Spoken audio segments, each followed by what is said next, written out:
I'm JG Michael, and this is Parallax Views.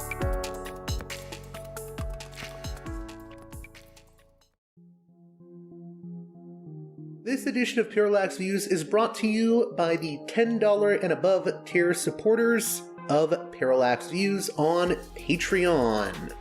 So, with that in mind, producers credit shoutouts to Galen, Matt, Gunnar, Mark, Simon, Alexander, Catherine, G, Tilo, Emilia, Jeremy, Jeff, John, Bert, Brian, Elliot, Michael, Brace, James, Nick, Mersham, Galen, Gareth, Arlen, Bo, Christopher, Michael, Gigadelic Media, Will, Chance, Chase, Dan, Big Bob, David H, Y. Kellerman, Sadeed 13, Kathleen, David, Ava, Bob, The West Bank Robbery Podcast, Jamie, Enoch, Gary, Max, Ishtofer, James, Martin, Matthew Ho, Brian, Nobody, Thomas,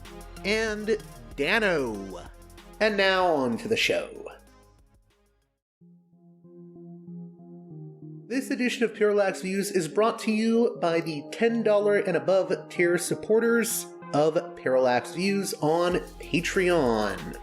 So, with that in mind, producers credit shoutouts to Galen, Matt, Gunnar, Mark, Simon, Alexander, Catherine, G, Tilo, Emilia, Jeremy, Jeff, John, Bert, Brian, Elliot, Michael, Brace, James, Nick, Mersham, Galen, Gareth, Arlen, Bo, Christopher, Michael, Gigadelic Media, Will, Chance, Chase, Dan, Big Bob, David H, Y. Kellerman, Sadeed 13, Kathleen, David, Ava, Bob, The West Bank Robbery Podcast, Jamie, Enoch, Gary, Max, Ishtofer, James, Martin, Matthew Ho, Brian, Nobody, Thomas, and Dano. And now on to the show. Welcome to Parallax Views. Two guests that I'm very, very excited to have on. One is catch historian and the man behind Scientific Wrestling and the show Shoot Pro Wrestling, Jake Shannon. Yeah, hey, what's going on, guys? And our next guest is a legend in UFC, a UFC Hall of Famer, the Croatian sensation, Pat Miletich. How are you doing? I'm doing good. Thanks for having me, JG. And we've also just been joined by the King of Connecticut himself, Matt Granahan. How are you doing? I'm doing well, man. It's great to be on. Pleasure to meet you. So the first area I wanted to start out with, and maybe you could tackle this, Jake, is what is Shoot Pro Wrestling, and how is it part of something bigger? Scientific Wrestling, I think it's more than just a brand for you. I think it's a subculture, even a movement, an idea, something that wants to revive a great tradition, the tradition of catch-as-catch-can wrestling. Can you speak to that, Jake? Yeah, man. I mean, I think you really actually got a great feel for it because I love the spirit of the question. And, it's funny because actually I was having a conversation with the King of Connecticut, and this was the other day. And we just came off of WrestleMania, right? And we know that the UFC and WrestleMania or WWE are now under the same ownership of Endeavor, under the control of Ari Emanuel, who is an interesting character. If anybody knows the old TV show on HBO Entourage, Ari, the character on that, was based on him. He's also brother to Rahm Emanuel, one of Obama's cronies from back in the day. So I tried to watch WrestleMania, and I'm going to be real, I could not really get into the product at all. And I was giving it a charitable view. And I found this to be the case as well with the newer version of the UFC. I'm not in love with the product, honestly. And I hearken back to the earlier days, guys like Pat Miletich, guys like Frank Shamrock, guys like Kazushi Sakuraba, where I just was more pulled into the product, and I was pulled in because it was not so overproduced and fake. I mean, I'm not saying UFC's fake. I mean, it's real competitors, but it's just so overproduced and polished and politicized now, and it's lost a lot of the appeal. So for me, the whole premise of scientific wrestling is, you nailed it. It was really a revival to bring back the beauty of this sport, which in my estimate, I've worked professionally as a statistician, so I'm happy to make this argument with anybody that wants to debate me, that catch as catch can is arguably the most impactful combat sport. And I would even argue to say sport that's ever lived when you look at, and I'm quantifying this, the number of fans, athletes, coaches, and promoters or business people associated with catch or its derivatives, that being professional wrestling, MMA, folk style wrestling here, or scholastic wrestling in the States, and Olympic wrestling. If you were to quantify, it's the most impactful thing. And it's crazy to me that nobody except maybe the people on this call and a handful of others really know that. And so the vision with Shoot Pro Wrestling is to take some of the, like professional wrestling until the 80s was a fraudulent activity. They presented something as real that is fake. Now, we might make some commentary that politics itself has become pro wrestling. A lot of it is fake, but nobody really appreciates that. And that was, I think a big point of contention in the 80s. Well, the term shoot in pro wrestling parlance means a legitimate contest. So in some ways, it's, to speak the language of these pro wrestling people, it's an invasion angle by the people who could really wrestle to co-opt and take back professional wrestling from the corruption and the bullshit, frankly. So Shoot Pro Wrestling is the tip of the spear, and the body of the spear is scientific wrestling. I don't want to go on and on about it, but I don't know if that answers the question. No, I totally get that. And I wanted to ask Matt how he became involved with what you're doing. And maybe, Matt, you're very good at promoting this kind of thing. What do you want to say to folks out there that may just be pro wrestling fans, or they may just be fans of UFC? Why should they get into scientific wrestling and Shoot Pro Wrestling? Well, I'll tell you, what's old is new here, and we're taking fans back to the future with Shoot Pro Wrestling. There's a great movie that came out recently called Queen of the Ring, and it's based on a book about Mildred Burke. And it goes back to the Carney days of Take On All Comers, where Mildred came out of the carnivals. And I have a unique experience in my own life coming from the amateur wrestling mat to meet an old timer named Billy Wicks, who I just kind of stumbled across when I was involved with the grappling, and he became like a second father to me. And he introduced me to a gentleman named Frankie Kane, who was the great Mephisto. And I really got interested decades ago in learning this history. And that's where I met Jake. Actually, Jake, I have to give major kudos and thanks to, because it was Jake actually who put me in touch with Eric Paulson years ago. And I was in a unique position at that time because I was on a severance from my job and was competing in the grappling and having a little cup of coffee, competing in the MMA and cornering some fights at that time. And Jake had me go out and meet Eric, and we did a book together, which really got me submerged in this history, a book called Rough and Tumble, the history of American submission wrestling that chronicled this history. And I was also doing pro wrestling.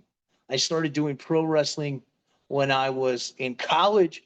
I was wrestling and doing judo, and a guy at my judo school was getting into the pro wrestling, and I loved it. I always loved pro wrestling, and that's how I got into it. But I was never formally trained as a professional wrestler. I learned from doing matches with him before the internet became so popularized, where we could kind of do the same thing night in and night out and perfect our match. And it was a lot of wrestling. And that's how I was able to bring guys from the MMA world, MMA cage, dear friends of mine like Phil Baroni and the late Stephan Bonner, into professional wrestling, to have very realistic matches where we went out there and we wrestled. And Shoot Pro is really truly going back to the future and the origins of this sport, going back to the original Strangler, Evan Lewis, going back to Martin Farmer Burns, who's really truly the grandfather of American professional wrestling, going back to go back to Frank Gotch and George Hackenschmidt, those days. And like I say, what's old is new, and what's so exciting and what should really resonate with the fans when they hear about Shoot Pro Wrestling is this team we've assembled. No one else in the combat sports world has a team like ours. And I believed in the brand so much that I leveraged my relationships with Gerald Briscoe, who I met actually through recruiting a young man that I had coached in amateur wrestling. Because he used to go out, he was a stud wrestler himself. He and his brother from Oklahoma State Cowboys, and went into pro wrestling. And he used to go out and recruit from the amateur ranks. And I had a young man, Tim Dudley, that I had coached that went on to Nebraska, and he was kind of like a Rock type of a character. He was second in the nation in amateur wrestling, only a couple points away, and then had a great match at Midlands against Dave Taylor and really got his name out there. And he also wanted to recruit Phil Baroni, and we had Phil on the precipice of going in to the WWE too at that time. So I mean, Shoot Pro Wrestling is just the perfect place for me, because it's really what's old is new. And the team we've assembled, I mentioned Gerald Briscoe.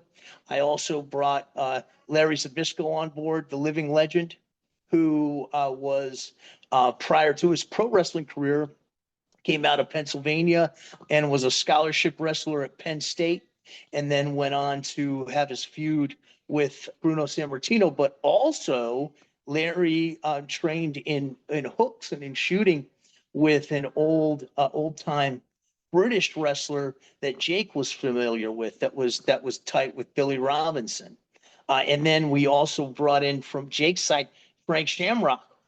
And I was able to introduce Jake to the awesome Croatian sensation, our president now of Shoot Pro, Pat Miletich. And I really want to give a shout out before his passing. I introduced Stephan Bonner to Jake, and we put together a great commercial with Stephan and Forrest Griffin. And Stephan was such a believer in the brand that he came up with a whole invasion angle that we were going to do. But he came up with a UFC invasion angle into Shoot Pro Wrestling. So really the roots of the sport for the fans, the true roots of not only professional wrestling, but also of mixed martial arts, are here at Shoot Pro Wrestling. An interesting fact that the fans should know, the Gracie family was actually trained by Count Koma, Mitsuyu Maeda, who was a competitive catch wrestler and judoka. And the Gracie family used to all run the carnivals in Brazil. And that's how they learned submissions. So the roots of the tree, from MMA, from amateur wrestling to professional wrestling to grappling, are all the catch wrestling. And what we're doing is traditional catch wrestling, pin and submission, with athletes from the grappling stage, the amateur wrestling mat, and the grappling stage, the amateur wrestling mat, and the MMA cage. So it's really exciting what we have going on with Shoot Pro Wrestling. I urge everybody to check out shootprowrestling.com.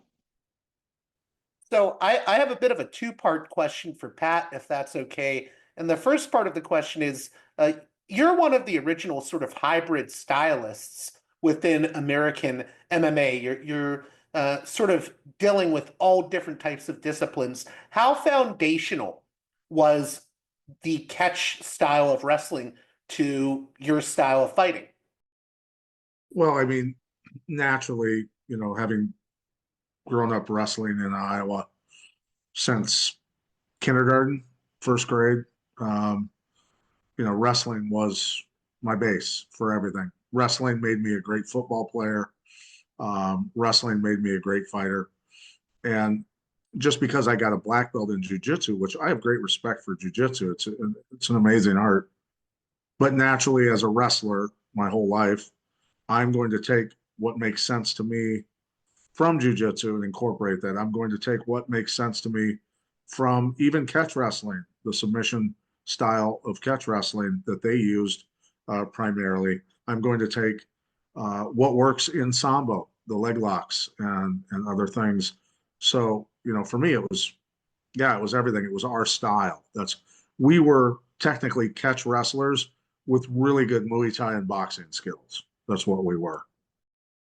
What was it about wrestling that you think made you just better as an athlete? Was it more than just teaching you how to fight? Did it also do something for your mindset?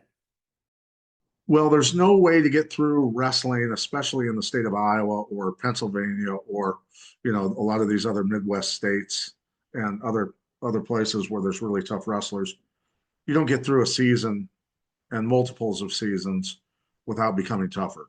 And especially, where I grew up in Bettendorf, Iowa at the time, that was the creme de la creme of even Iowa State wrestling, high school wrestling. Along with a couple other places like Lisbon and Des Moines Dowling and a couple other, places that stand out. So the toughest kids you're ever going to run into are in your own room. I mean, our second and third stringers could go out and crush almost everyone, around the country. So the work ethic, the explosiveness, the tendon strength, the endurance, there's just so many things that apply from wrestling, the reaction time, knowing where daylight is at all times in scrambles, all those different things, action and reactionary skills that nothing else is going to teach you that. You can wrestle at such breakneck speed once you get good enough that you're acting and reacting in microseconds. And that's just, most people are not capable of doing that. You also sort of already hit upon the second part of the question I had for you, which was you mentioned Brazilian Jiu-Jitsu, which I also respect very much, like yourself. But sometimes I do think wrestling gets overlooked when it comes to MMA. And, we hear a lot about BJJ, but not always as much about wrestling. And maybe that's changed a little bit in recent times, but sometimes I feel like catch is overlooked. Can you speak to that? Do you think catch wrestling has been overlooked when we look at the foundations of American MMA?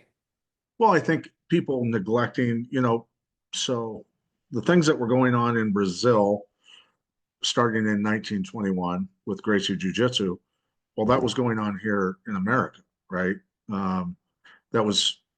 That's just, I mean, the Midwest and the massive circuit of wrestlers. My great uncle during the Depression into the 30s would even go to carnivals and fairs. And the carnival strongmen back in those days were, guys like the Terrible Turks and others that would challenge people in the crowd. And my uncle would go and, hone his skills beating those guys up, that sort of stuff. So, but I think that, look, Brazilian Jiu-Jitsu again, I would say this. The guy that originally taught me Brazilian Jiu-Jitsu, Sergio Monteiro, black belt from Rio de Janeiro. when he and I rolled for the first time, and I had for 1 year done nothing but technique of position to position to position stuff with Brazilian Jiu-Jitsu stuff, tapes, just on videotapes. And I rolled with a Brazilian Jiu-Jitsu black belt, and we went for an hour, and neither one of us submitted each other. And it was a 1 hour nonstop scramble. He looked at me and he said, "Where did you learn your skills?" And I said, "Videotapes." And he said, "What?" And I said, "Yeah, videotapes."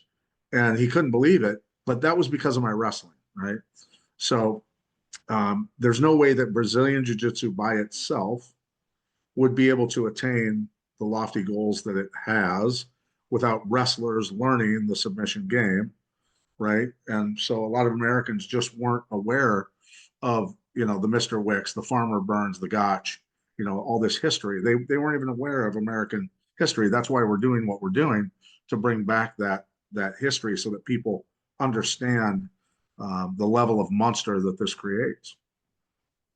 And I should add, I said American MMA, but really, I mean, catch wrestling has a history going from Wigan with Billy Robinson to the carnivals in America, even to Japan. So the question I want to ask you, Matt, if you can, with this rich, wild history that catch wrestling has, what role do you see scientific wrestling and shoot pro wrestling playing in preserving or even rewriting that story, that rich history for a new generation?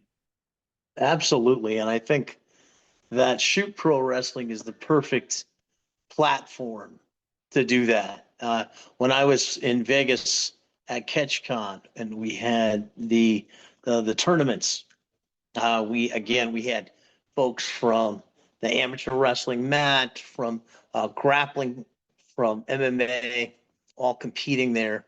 I was able to do a podcast with Frank Shamrock, and it's fantastic. I encourage you to listen to it because he came out of Pancras, and I don't know how many of your fans know how American MMA was spawned out of professional wrestling. I mentioned the pro wrestling and catch wrestling roots are the foundation of Brazilian Jiu-Jitsu, but also organizations like Shuto. I talked about Eric Paulson, who I did my Rough and Tumble book with. Shuto predates UFC by 9 or 10 years.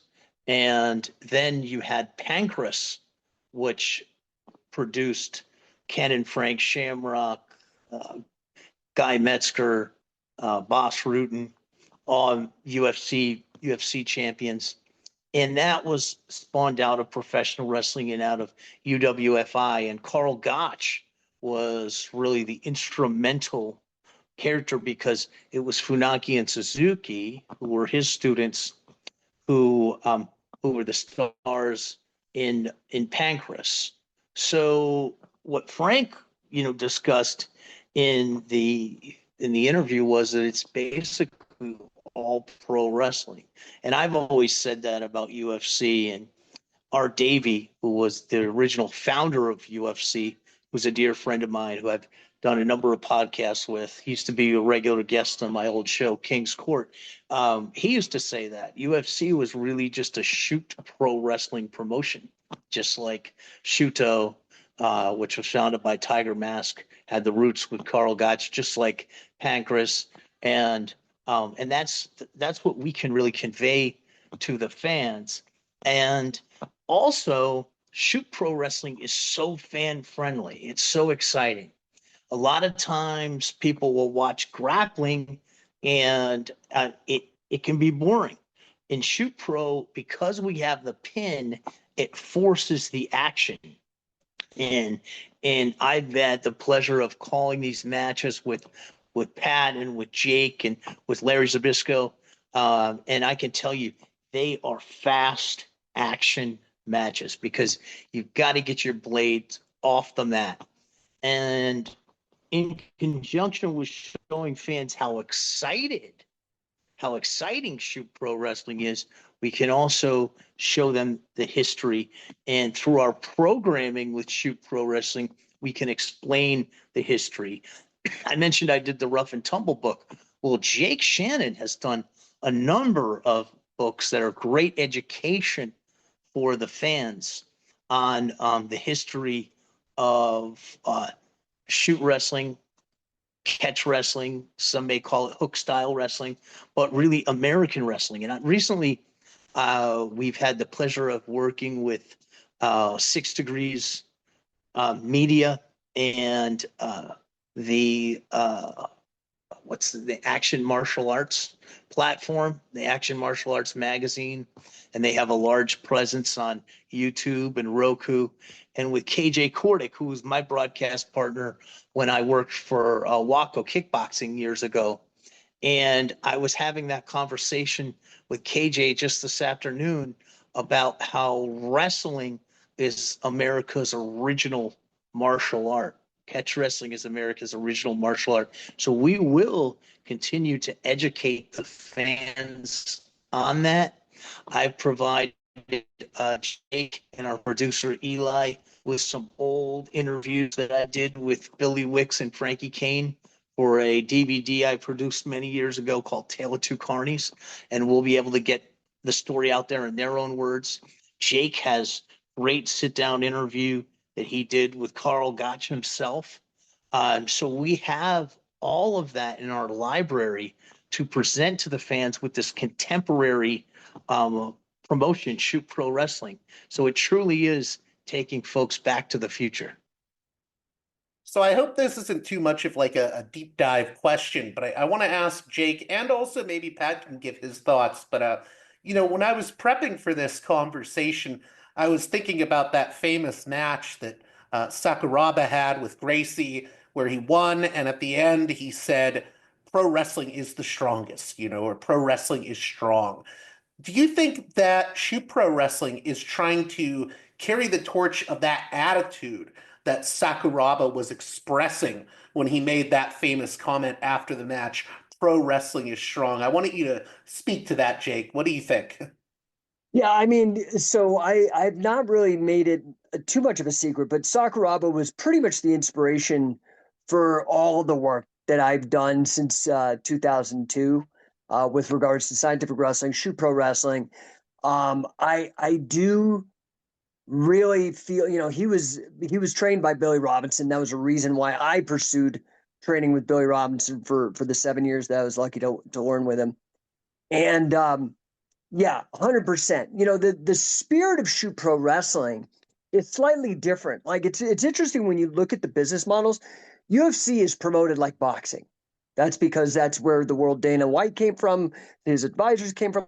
It's promoted like boxing. And so what you end up having is you have all these matches that are exactly the same rules. It's just different characters come in. But the problem is there's no like stable. You don't like only a few of the characters do you get to know and relate with. And if they start losing, they're out. But what's different about pro wrestling, and you can look at some of the promotions that are based off of pro wrestling, like Pride, where Sakuraba made his name, or Pancrase, they developed stables of fighters, and you got to know the guys as personalities and their win-loss record. And it was more about the fighting spirit, about the guys getting out there and really putting on, giving 100%. And, Pat could speak to this. There's definitely a difference between fighting to win and fighting not to lose. And I see that fighting not to lose spirit happen a lot, especially in the UFC, guys gaming the system and not really throwing themselves into it. And that's what we want to do, is we want to support this idea that I think the Japanese brought to pro wrestling, and that is fighting spirit, if that makes any sense. I don't know. Maybe Pat could speak to that. Pat, by the way, is the perfect guy to be El Presidente Shoot Pro. It's in his genes. So he mentioned Johnny Myler Miletich. That's a combo man, a guy who could do boxing and catch wrestling. That's proto MMA, man, way, way back. This is why we're real lucky to have Pat. Well, and along your point with Sakuraba, when he beat Hoist Gracie in that Pride tournament, the original Pride Grand Prix, that was the event that I trained Mark Coleman for, and Coleman won that won that tournament. So I was there that night cornering Coleman, and we were in the locker room because in the Tokyo Dome, there was a main locker room on one end of the Tokyo Dome, and then they would load you in a van and they would take you around to the other side of the Tokyo Dome and then put you in a holding locker room before you came out for your fight. And we were in that locker room for what was it? Well, how long was that fight between Sakuraba and Hoist? It was like an hour and 20 minutes or something crazy, right? So every time I would start warming Coleman up, it would look like Sakuraba was about to finish him, and the round would, end, or Gracie would survive something, and Coleman would storm around the locker room cussing, losing his mind, like, this is ridiculous. I can't believe we have to wait on this asshole. But so anyway, but no, Sakuraba proved without a doubt he did it in style and played a lot of games with Hoist that night. Pulling his gi down around his arms and doing all kinds of gamesmanship. It was beautiful. It was amazing. He actually put a pro wrestling flair into an hour and 20-minute real fight. It was incredible. And one of my favorite fights, if not my favorite fight of all time, because it was so telling, was when Matt Hughes from Miletich Fighting Systems completely demolished Hoist Gracie and really just exposed as Art said with me many times, the infomercial that was the early UFCs. And when Matt finished Renzo Gracie's student, Ricardo Almeida, he made it a point to say that was a wrestling move that he used, that he put him out with a front headlock in that fight. So, I mean, really the dominance of the Miletich Fighting Systems team was on display there, and the dominance of American wrestling, which is what you're going we to were create, promoting with Shoot Pro Wrestling. Yeah, and you're going to create better the Shoot Pro style, the catch as catch can, invariably is going to produce more aggression, better athletes, more explosive athletes, because again, look, a guy who's a real estate executive or a banker can learn jujitsu, become a black belt, and be extremely dangerous on the ground, extremely dangerous. So make no mistake about that. But a catch as catch can guy on the attack with the power, the balance, the submission skills as well, all of those things. I mean, it's a whole different animal generally. Yeah, definitely. And something else that's so critical here is that when you get guys competing in this, they love it. Pat had us out to South Dakota, El Presidente, for a match, Shoot Pro match on the Fight to Win card. And I recruited a young man from my alma mater through his old coach, Charlie Vlado, Brandon Riggins, and he took on the top South Dakota MMA fighter in his weight class. And Brandon ended up winning in a best of three, in a very exciting best of three, very competitive best of three. And I can tell you that ever since that experience, Brandon's been hitting me up constantly saying, when are you bringing me back? That was so much fun. Because when guys compete under this rule set of pin or submit with the 3 5-minute rounds, the way we have this set up, they absolutely love it. And we're going to be able to bring in more high-level wrestlers into this that may not want to do MMA because it's strictly a grappling promotion. Competitors love it, right, Jake? Oh yeah, and it's so funny because as we've been talking with Pat too, one of the things that we've tried to explore is, we want to go and throw back to the original, the source, the catch as catch can, and stay true to it. But we also want to innovate. Innovation and doing great things is important. And one of those innovations that we've done is to hold the first ever legitimate tag team pro wrestling matches. Now, what's great is that Pat was I already wanted to ask experimenting. you about that, by the way, so go on. Yeah. Pat was experimenting with this already in between fights on, like, I think it was amateur MMA matches, if I'm not mistaken. He was messing around with doing tag team matches, but we really said, let's lean into this, all the tropes of pro wrestling, and we've done tournaments, and it's incredible. And the funny thing is, to what Matt was saying to the King of Connecticut, was that when these guys, in particular the tag team, when we would run practice and we'd be doing singles matches and everybody getting used to the rules and all that, everybody loves that. And Matt's right, it does drive the action. It's a fantastic format for grappling, the pinning with the submissions. However, once the athletes started doing the tag team, that's all they wanted to do. They're like, dude, can we just do more tag team? I'm like, no, we need to do all the matches. You're not even booked on a tag team match. It's so much fun because there is this moment, just like in the theatrical pro wrestling, when you tag your opponent, you can have 2-on-1. The tagged guy and the live guy can get in against the other opponent for a quick 5 count. So it turns into a brawl. It's fascinating to watch, but there's so much action in the ring. We learned through actually testing this. There's so much action in the ring. We actually have to have 2 refs, one ref that's inside and one ref that's on the outside to watch all of the action, because there's so many players. We also have something exciting to announce. We've added a World Jiu-Jitsu champion and WWE Hall of Famer Tito Santana's daughter, Jenny Santana, to our team. And I just did a podcast with her with Crime and Entertainment the other night, and she's going to be hosting a women's grappling tournament in Vegas at Ansiate that we're planning on it being a tribute to the great legendary Mildred Burke, featured in the book and the movie Queen of the Ring.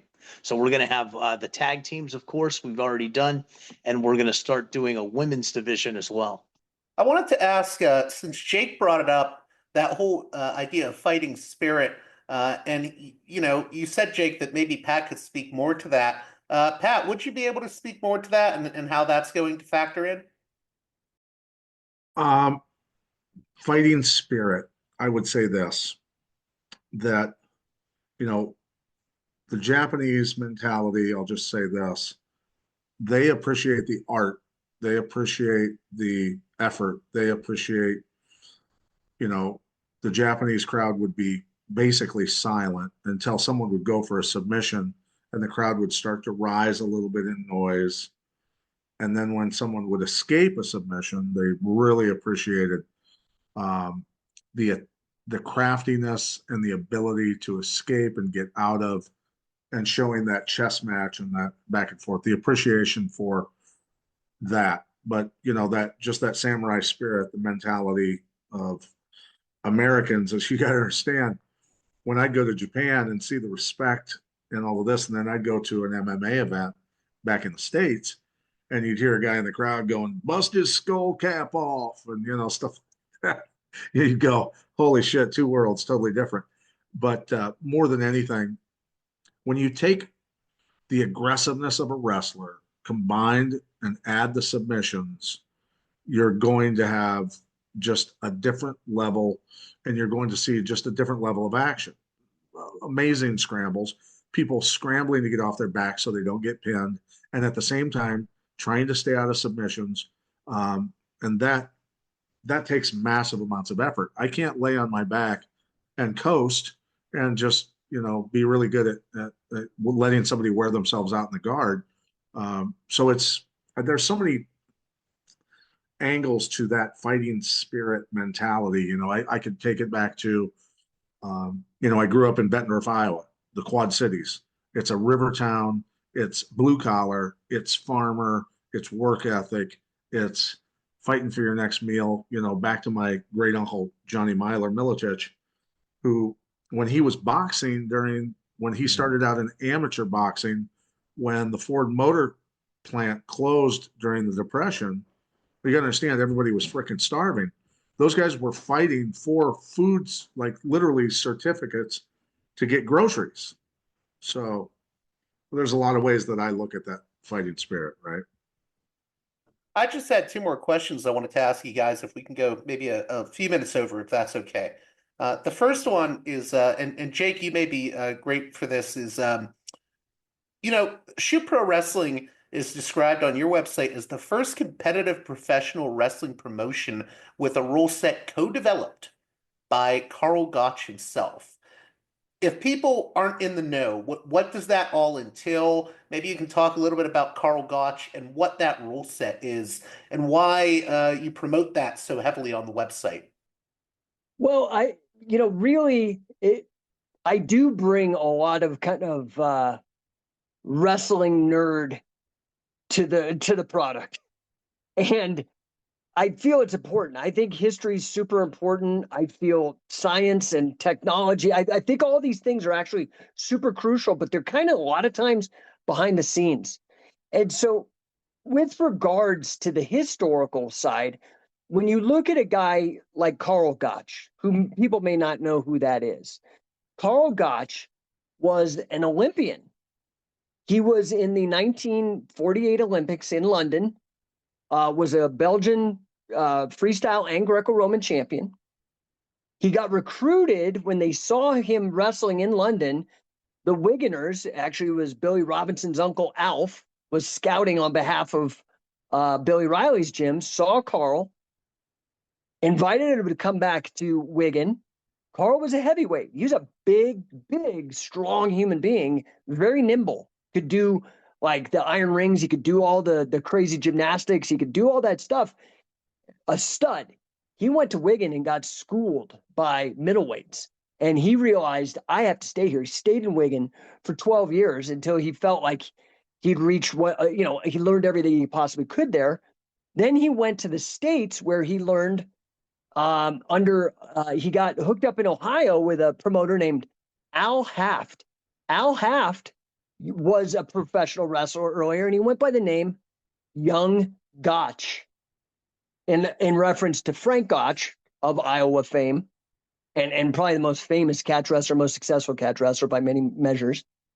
Well, in homage to Al Haft, Karl took on the name in the ring Karl Gotch. His real name was Istas. He was Hungarian.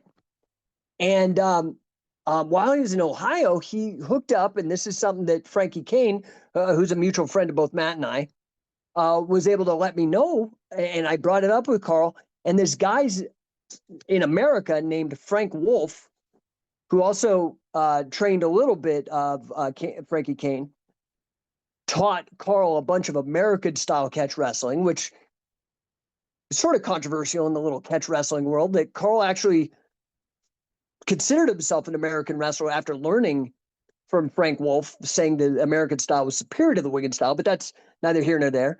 Karl then tried to fit into pro wrestling, but because of the corrupt nature of it, and he knew he could kick everybody's ass, he got blacklisted. He got in a fist fight with the first Nature Boy, Buddy Rogers, who was a big name. Yeah, big name. He was the Hulk Hogan of the time, the Ric Flair of the time, and Karl wasn't having it. He beat the shit out of him. Well, he got blacklisted, and the only place he could go, his friend Big Bill Miller, was in Japan wrestling. And he said, Karl, you got to come out here. They'd actually appreciate you. And they did. This is where he got to be known as the God of wrestling. And he hooked up with a famous pro wrestler named Antonio Inoki, who is famous for doing one of the biggest early MMA matches against Muhammad Ali. And in Japan, Karl went on to influence because it's such a combat culture. It is fighting spirit there. Like the United States, yeah, the greatest wrestlers are here, but also it's a big ball sport like basketball, baseball, football. In Japan, it's all combat sports. Karl, that like Matt was alluding to, was responsible he cornered Inoki in that fight against Ali. He started Shuto. He inspired Shuto with Tiger Mask, a pro wrestler who was a student of his. He inspired Pancras. So Karl Gotch really and inspired the UWF and the UWFI, which later became Pancras. Later became Pride Fighting Championships. All of that came from Karl Gotch.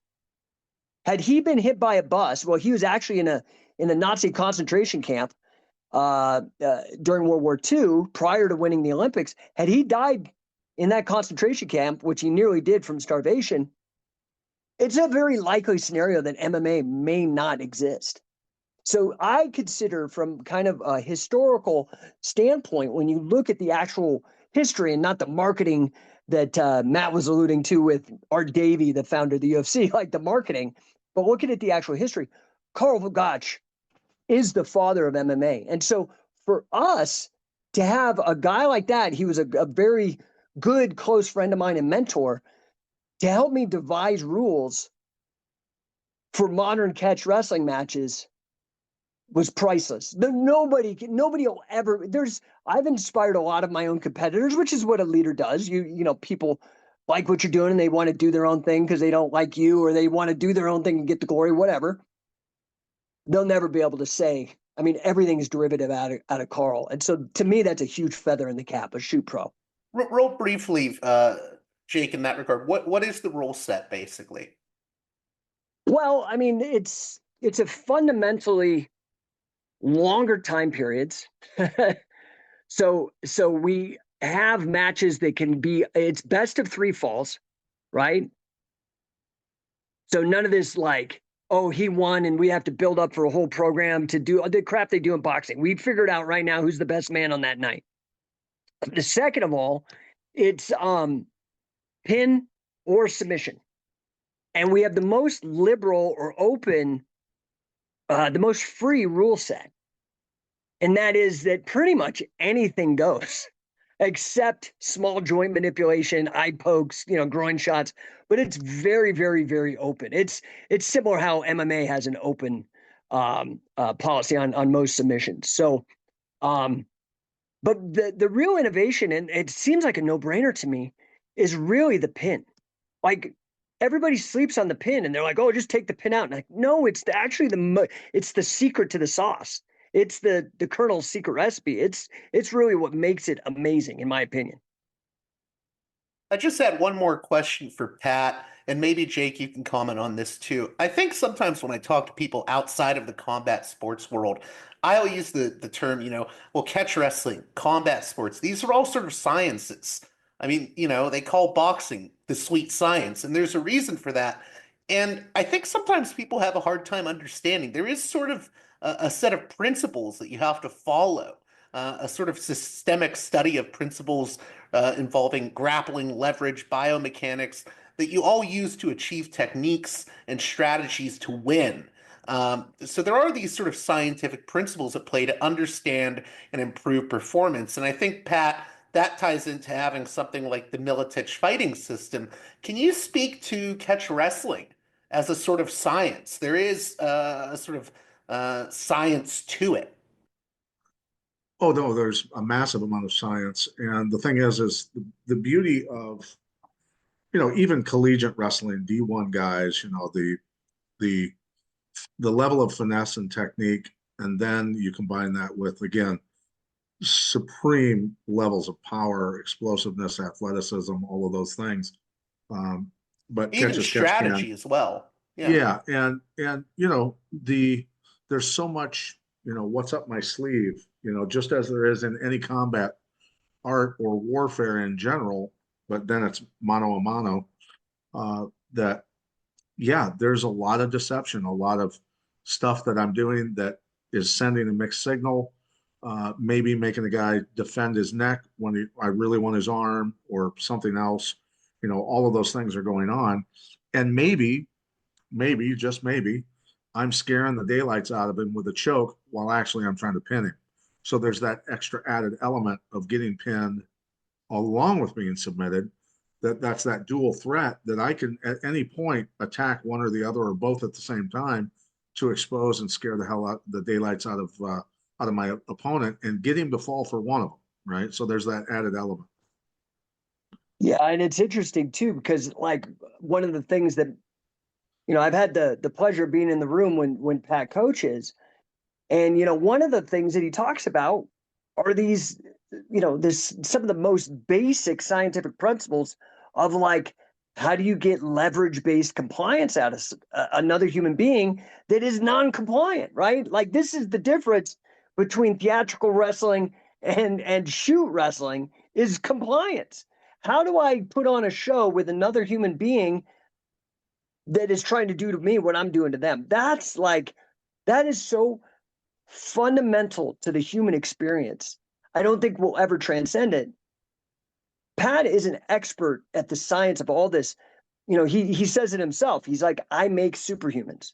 Look at what he was able to do, not just with himself, but with his entire team. I mean, Pat is one of the winningest, if not winningest, MMA coaches out there. And a lot of the coaches don't have the wins that he's actually been able to do for himself as well.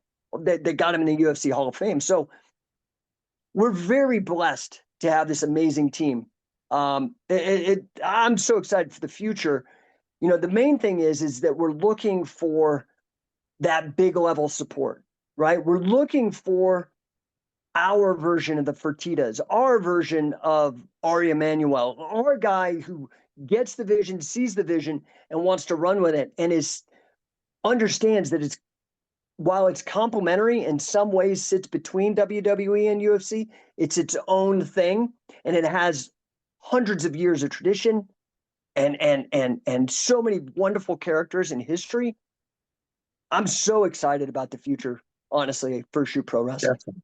And one quick thing I wanted to add in the discussion, Jake was saying about the history, and you asked, the host JG asked about Brazilian Jiu-Jitsu. Well, let's look at Helio Gracie, right, who was the grandfather of the Brazilian Gracie Jiu-Jitsu. Who did he compete against? I'll give you one. The name Kimura is often used for a double wrist lock. Why do they call it a Kimura? Well, they call it a Kimura because Japanese professional wrestler Masahiko Kimura broke Helio Gracie's arm with that hold when they competed. Who else did Helio Gracie compete against? He competed against professional wrestler, catch wrestler, Wladek Zabisco, who absolutely ragdolled him. And he competed against professional wrestler, catch wrestler, who is even considered more of a showman than a shooter, Fred Ebert, who took him to a draw.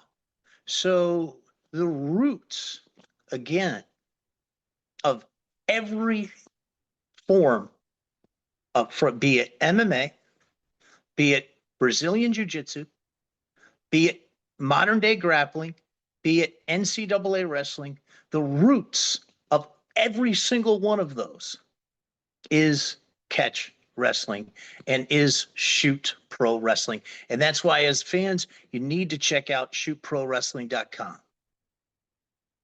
Well, I want to thank all three of you for coming on Parallax Views, and I should have mentioned this earlier, to be honest. It's my fault. You've already been releasing some of the matches today, actually, on YouTube. So how can my listeners keep up with everything? Jake, lead us out. Yeah, so if you're interested, we have our first full produced episode. It's available for viewing. King mentioned Brandon Riggins and Blade Auk. That was held in North Dakota. South Dakota. Excuse me. Was it North North Dakota. or North? North Dakota. North Dakota. At the Skydancer. And very special thank you to Pat's girlfriend and promoter for helping us make that happen. But that whole episode is available up at shootprowrestling.com. But what we've decided to do, we actually have an open-ended contract with Triller, and we have other people interested in distributing it. But what we found out when we did the research, YouTube is where it's at. So we're taking the highly produced content, and anybody who goes to the Scientific Wrestling YouTube channel, we're actually creating a Shoot Pro channel, and we're going to be posting all of the matches with commentary. Pat was a special guest referee for the cage match that we had. So we're doing all the different tropes of pro wrestling in a legit competitive environment. But again, check out the Scientific Wrestling YouTube. And also check out the Shoot Pro Wrestling page. We are constantly updating it. We're adding new matches.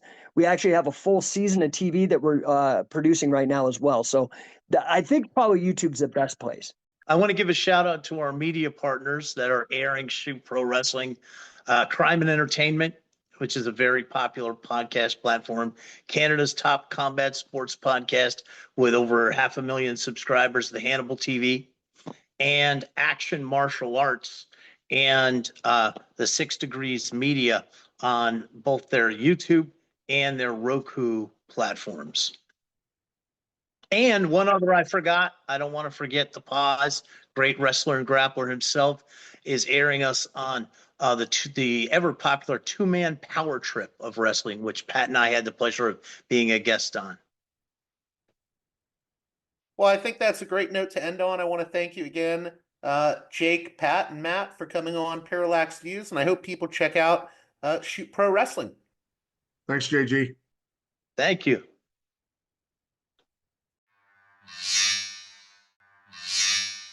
Well, that does it for this edition of Parallax Views. As always, please consider supporting me on Patreon at patreon.com/parallaxviews. One more time, that's patreon.com/parallaxviews. And with that being said, until next time, you've been listening to Parallax Views with JG Views. To Parallax Views with JG Views. The way out is not simply to say, don't do it, just to prohibit. It's nothing else. If we don't do it, others will be doing it like crazy. So, we have to confront the problem. But no, basically, I know of the great anxieties, problems, new forms of control, but it's also new forms of freedom. This is why I always emphasize that internet and all this new digital stuff, it's a very ambiguous phenomenon, but it's the field of struggle. New forms of enslavement, but at the same time, new incredible forms of freedom. We have to accept the fight with no nostalgia for old, allegedly more authentic communities or whatever. I'm not afraid. I'm not afraid. I'm not afraid. I'm not afraid.